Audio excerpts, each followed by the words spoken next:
Welcome, students. Today we are going to deal with the topic sources of history. Now, when I speak about history,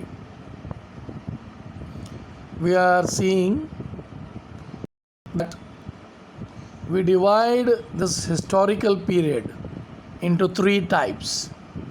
One, ancient; second, medieval; and the third one is the modern history. The historical period we can divide it into three: ancient, medieval, and modern. Now, my dear students, if we are seeing it that the historical sources, if I speak of historical sources, the historical sources includes material sources, written sources, and oral sources.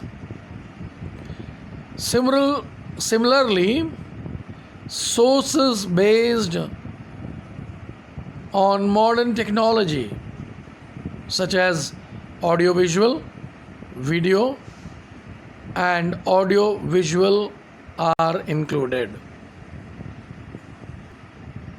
Now, my dear students, first we shall discuss about, or I will explain about material sources. Now, when I speak of material sources, there are various objects, monuments, places, coins, sculptures that are included in material sources. Now, under material sources, I would like to explain about buildings and palaces and places. The history of modern India is believed as the period of European, especially the British rulers and the governance of princely states. In this period, various buildings, bridges, roads, water supply system, fountains were built.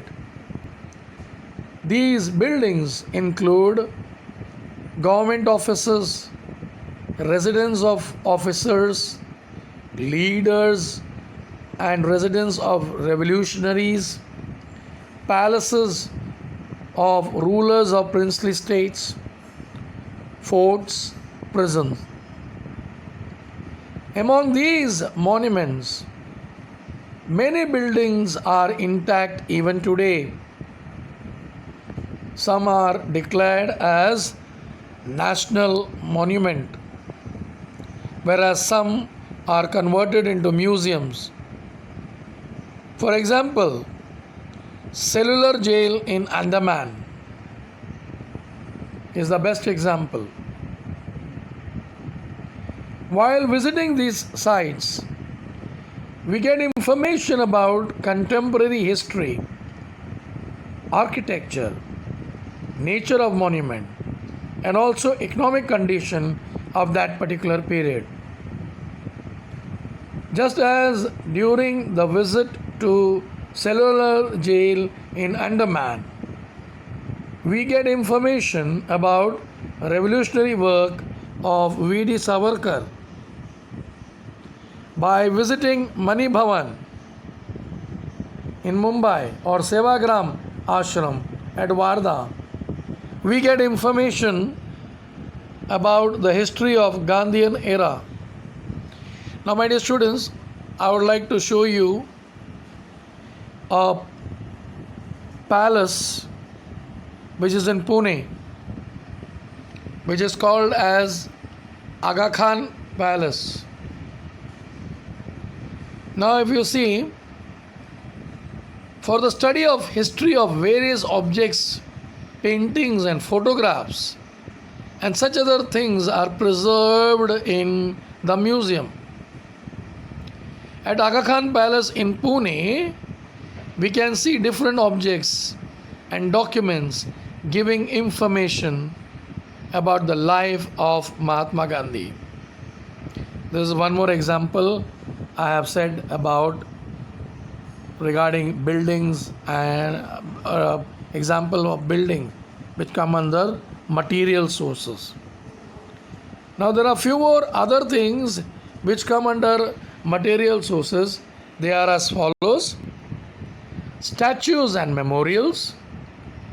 During the pre-independence and the post-independence period, memorials of many personalities were erected in the form of statues.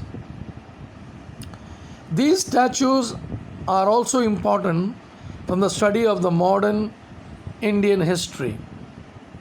The various statues provide information about contemporary rulers and eminent personalities. They give about the full name of that concerned person, birth and death detail. Not only birth and death detail, but also brief information about their contribution and the biographical sketch of the person.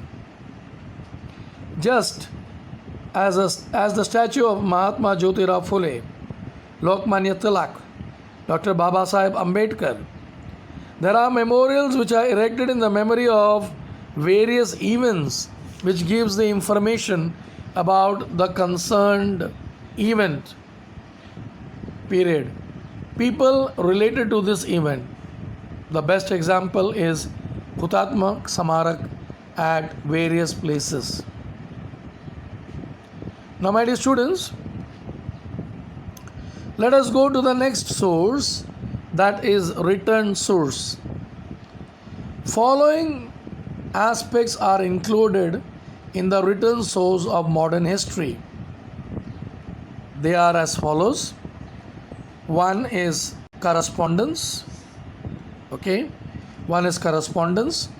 Other one is foreign account, newspapers, biographies, periodicals, factory records, autobiography, and books. Now, my dear students, among them, I would like to reflect on few of the written sources. The first one is newspapers and periodicals. Newspaper provide us information about the contemporary events along with detailed analysis of a particular event. Views of eminent people, editorials are also published. We get information about political, social, economic, and cultural happening of that period. In the pre-independence period, newspapers like Dyanodaya, Dhyan Prakash, Amrit Bazar Patrika, Deen Bandhu, Kesari acted as an important source of awakening the minds of the people. Through newspapers, we can study the British policies regarding India and their effects on India. During the British period, the newspapers were not only a source of political events but also acted as a source of social reformation.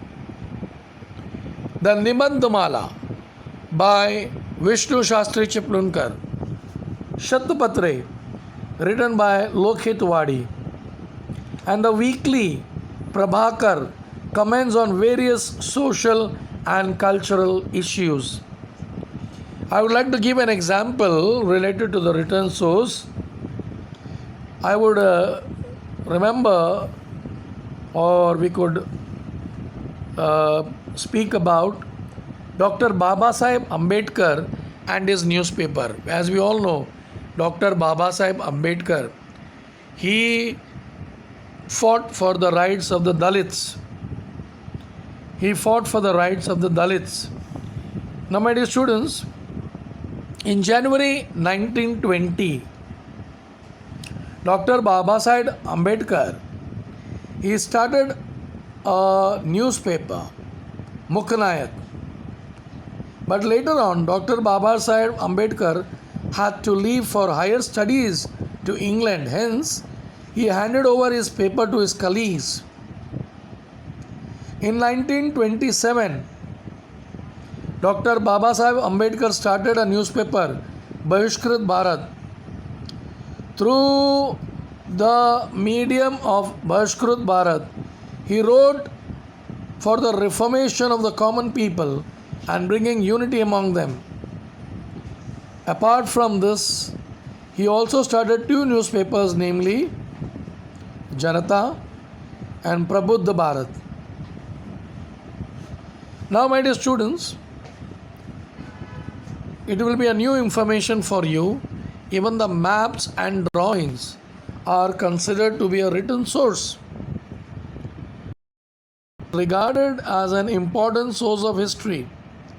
The changing nature of city or a particular location can be traced through maps. The Survey of India was an independent department established during the British period.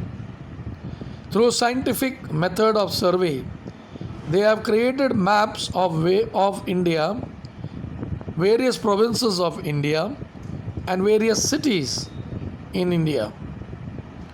Similarly, the plan designed by the architect prove important from the view of the study of architecture of a building as well as the phase of the development process of a particular area.